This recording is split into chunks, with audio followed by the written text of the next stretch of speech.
बदमाश लड़कियां भी आई हैं। किधर है? उधर उधर देख। अरे वाह वाह वाह। अच्छा एक बात बताओ, तब से आप लोग बैठे हुए थे। अच्छा ये लोग जो बैठे हुए थे ना, अभी मैं एक बात इनसे कहना चाहता हूँ। मैं ही कहना चाहता हूँ। थोड़ा आगे बढ़ जाइए, आगे बढ़ जाइए। ओके, थोड़ा सा आगे कर दीजिए भैया।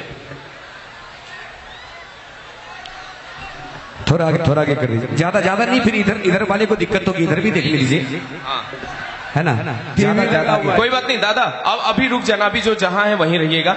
अच्छा मैं तब से नोटिस कर रहा था कि आप लोग बार बार खड़े हो रहे हो, जो कि आपको पता है। हाँ सब लोग बैठे थे खड़े हो रहे हैं, इनको क्या कहना चाहता है?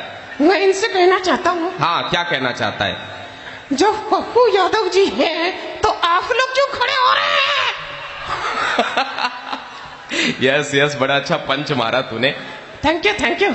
इतने सारे कैमरामैन। हाँ बहुत सारे कैमरामैन आए हैं आज। ऐसे ही मैं एक कार्यक्रम में गया हुआ था, वहां पर ऐसे एक लाठी वाला घूम रहा था और पता है सबको ऐसे से डरा रहा था। मैंने कहा देखिए लाठी वाले भैया, हमारी कोई गलती नहीं है, हम तो बस कार्यक्रम के लिए आए हैं। तो वो क्या कह रहा है? क्या कह रहे हैं? नहीं आप प्रोग्राम कीजिए, हम तो लाठी उसके लिए घुमा रहे हैं जो आपको बुलाया है। अरे रे। अच्छा लेकिन रोमियो का वीडियो आपने देखा है, कॉमेडियन राज सोनी नाम से मेरे चैनल पे, और भाइयों ने, यूट्यूबर भाइयों ने बहुत सारे वीडियो वायरल करवाए हैं। रोमियो मैं ये जानना चाहता हूं कि देख, मुझे जानना है कि तेरा जनरल नॉलेज कैसा है? बहुत अच्छा है। बहुत अच्छा है। मुझे बता, शाहरुख खान की पत्नी का क्या नाम है? पहले शाहरुख खान की आवाज तो निकाल। हाँ, अगर शाहरुख खान साहब यहां पर होते तो कहते ए सेनोरिटा।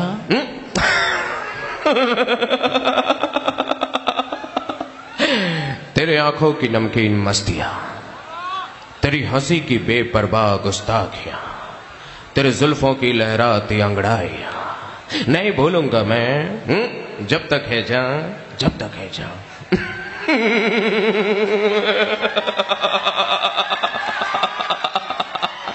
अरे वाह वाह वाह।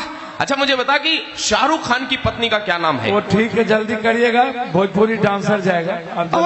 हाय डांस होगा। हाँ डांस होगा बिल्कुल। और ऐसे भी डांस जब होता है तो लोगों को ज्यादा मन लगता है। हाँ ज्यादा मन लगता है। अच्छा मुझे बता कि राम स्वरूप बीमार था। हाँ। और फल स्वरूप मर गया। अबे साले, क्या हो गया? जब राम स्वरूप बीमार था, हाँ तो फल स्वरूप कैसे मर गया? अरे यार कहने का एक मतलब है कि जैसे मान ले कि राम स्वरूप बीमार था, परिणाम स्वरूप मर गया। अब परिणाम स्वरूप क्यों मर गया? जो बीमार है वो नहीं मर रहा है।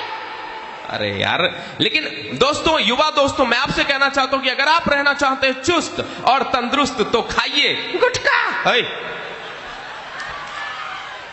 गुटखा नहीं खाना चाहिए, सेव खाना चाहिए। हाँ सेव। और खास करके महिलाएं अगर आप रहना चाहती हैं फिट तो पीजिए दारू नहीं, जूस पीना चाहिए। अच्छा जूस। हाँ लेकिन एक बात है साहब, जो लोग नशा करते हैं ना, जो लोग नशा करते हैं वो कभी बूढ़े नहीं होते हैं। जो लोग नशा करते हैं वो बूढ़े नहीं होते हैं। तो फिर जवानी में ही जवानी में ही तय कर जाते हैं। अच्छा मैंने सुना है तुझे शायरी आती है? हाँ।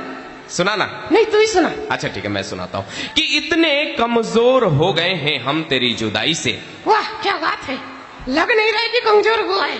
चुप रहे। इतने कमजोर हो गए हैं हम तेरी जुदाई से कि मच्छर भी उठा ले जाते हैं चारपाई से। अरे यार मेरी एक बात है कि मैं तुझसे एक बात कहना चाहता हूं। बोलना। हाँ देखिए साहब, मेरे दिल, अभी गुंजन भी आए थे, एक दर्द भरा गीत उन्होंने गाया था। मैं भी एक दर्द भरी शायरी अपने दिल की बात कहना चाहता हूं कि उसने मेहंदी हाथों में लगा रखी थी, उसने हाथों में मेहंदी लगा रखी थी, मैंने भी बारात सजा रखी थी, और मुझे क्या पता था कि वो बेवफा है। अरे मैंने तो हनीमून की टिकट भी कटा रखी थी। सुन मेरा सुन। अच्छा तेरे साथ भी ऐसा ही हुआ? हाँ। तो तूने क्या किया? उसने हाँ हाथों में मेहंदी लगा रखी थी। हाँ मैंने डांस करवाइए। अच्छा जी बड़ा जोर से सबको इधर भी डांस आया हुआ है। एक सर लास्ट 1 मिनट है, इस एक्ट को वेंट्रोलिक्विज्म कहते हैं। डांस तो अक्सर लोग देखते रहते, कोई बात नहीं सर, मैं तुरंत बस लास्ट के साथ विराम कर रहा हूँ। हंसने हंसाने का मौका है, कहते हैं हंसने से जीने की शक्ति बढ़ती है। उसने हाँ हाथों में मेहंदी लगा रखी थी। हाँ मैंने भी बारात सजा रखी थी। हाँ और मुझे पता था कि वो बेवफा है, हाँ, इसलिए मैंने उसकी छोटी बहन को कटा रखी थी। Thank you so much. चलिए, काफी देर से आर्टिस्ट जो है आए हुए हैं काफी दूर से। हम लोग तो यहाँ के माहौल को बनाने के लिए हैं ही, साथ ही साथ वो लोग। एक बार जोरदार तालियां हो जाए पप्पू यादव जी के लिए, जिन्होंने ये प्यारा सा कार्यक्रम सजाया है। Thank you so much.